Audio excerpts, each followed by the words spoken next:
Hi everyone, and welcome back to our drawing challenge.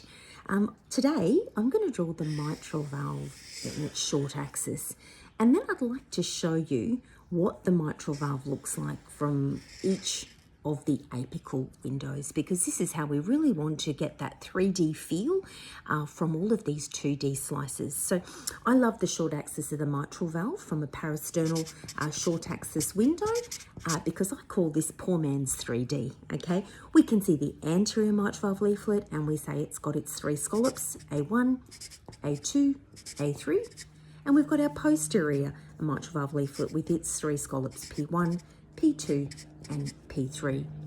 Now, all of these scallops are labelled according to the left atrial appendage, and in a way, this is where the surgeon stands when they're performing cardiac surgery.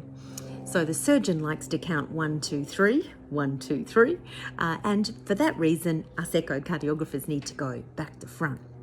So just remembering where's the left atrial appendage, where's the lateral side of the patient, where the surgeon's going to stand, that's where we start with our 1s, 2s and 3s.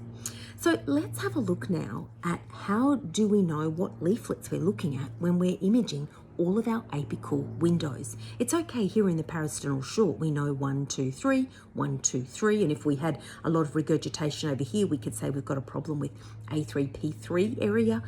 What if it was right in the middle? Maybe there's a flail section here and we could say it's in A2, P2 region. Maybe it's full commissural leak and, you know, we've got a lot of splaying or something of the colour Doppler to show that it's a massive leak, and you could see that really nicely from the short axis. But when we get to our apical pictures, what leaflets are we looking at? I always like to start with an apical long axis. So let me just draw our apical long. Remember, apical long is exactly the same as parasternal long, and I'll just prove that to you. I'll just turn it like this. Hello, parasternal long. And we'll go back. Here's our apical long. Okay, so exactly the same. From this view, we're actually slicing straight through here. It's A2, P2. So straight through the center, okay, of the valve. So just trying to remember that's our parasternal, our apical long axis.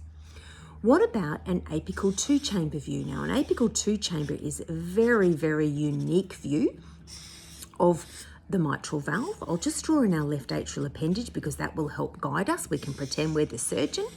So here's our, what we call a bicommissural view, where we get to see flow through two parts of the mitral valve. So if you're obtaining a two-chamber image and you've got, looks like two leaflets, then you haven't got an on-axis two-chamber. So what are we looking at here? Here with the left atrium, and we've got the left atrial appendage, so I'll just show you on this picture, this is where we're slicing through. So left atrial appendage, P1, then we'll go through A2, and then we have again P3. So you can see we've got some posterior leaflet here, P1, we've got anterior leaflet in the middle, A2, and then we've got posterior again, P3. I hope you can read my writing there, P1, A2, P3. And I think it's really nice to look at a two-chamber view if your patient's had a mitral valve repair, because a lot of repairs are where we actually, the surgeon, possibly in a posterior mitral valve prolapse or flail situation, they'll cut out the part that's abnormal or prolapsing. They'll stitch it back together. Then they'll bring the whole posterior leaflet in, sometimes putting in a Cosgrove ring or some sort of annular ring. And they often make that posterior leaflet very fixed. And so what you'll see here is you'll see fixed, and moving in the middle. And that's a classic, sort of shows you that, hey, this is bicommissural. Okay, what about the four-chamber view? So what leaflets are we looking at? We've definitely only got two on most of our images there from our four-chamber. I'll draw in again the left atrial appendage here. And what are we looking at? Well, a four-chamber slices here very obliquely along A2 and A3 and then going through P1. And this is why, can you see how we've sliced on such an angle? The anterior leaflet often looks really quite long from this window, and it's because we're slicing obliquely.